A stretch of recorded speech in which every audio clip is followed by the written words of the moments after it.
This month, we've discussed the plight of blacks in America. We started with slavery and navigated through the present fight for equal rights. Nevertheless, despite the opposition, our greatness could not be contained. We learned that Frederick Douglass was the brave and the reliable voice in his day. And although not featured in this month's episode, Sergeant William H. Carney was the first black American soldier to receive the Medal of Honor for his valor fighting in the Civil War. In 1870, Hiram Revels, dubbed the Fifth Amendment in Flesh and Blood, became the first black American to serve in U.S. Congress.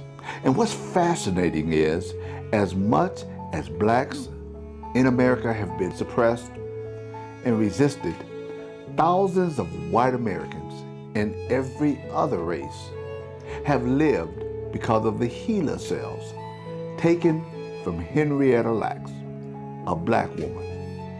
It was her cells that pioneered stem cell research. Just a few weeks ago, millions of Americans all around the country, as a matter of fact, people from all over the world, watched the Super Bowl. And while they were doing so, they enjoyed their favorite chip and dip. Few to none ever considered that it was George Crumb, a black man, that created the potato chip. For years, it was circulated that a black man didn't possess the intellect to play the quarterback position in the NFL. Yet, Doug Williams, a graduate of Grambling University, a historical black college and university, and HBCU, was the first black quarterback to win the Super Bowl in 1988. Fast forward to January 20th, 21, America witnessed Kamala Harris being sworn in as the first black female vice president of the United States. Previously, on January the 20th, 2009, Barack Obama became the first black president of the United States. There is not enough time to highlight our resilience, resolve, ability, and intellect, but I will emphasize that we are not inferior to anyone. Throughout the history of America, it is a fact that black Americans have learned how to navigate white supremacy. It is a shame, but it is blatantly obvious that we must still continue to do so. I don't want to be misunderstood. This project was all about the plight of blacks in America.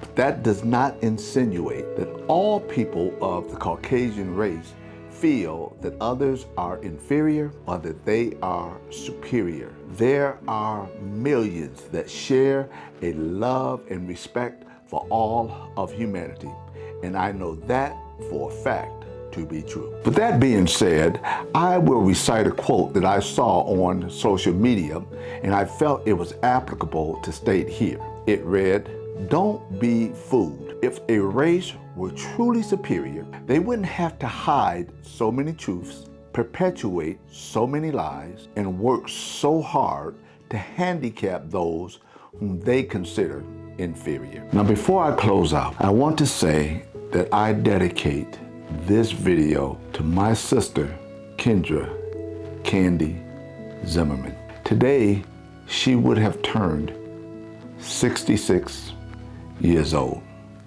But last Tuesday, she closed her eyes for the very last time.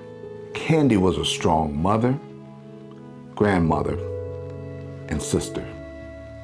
If she could still tell you herself, she would unapologetically inform you that she was also a beautiful black woman. Rest in peace, sis. I will love you forever.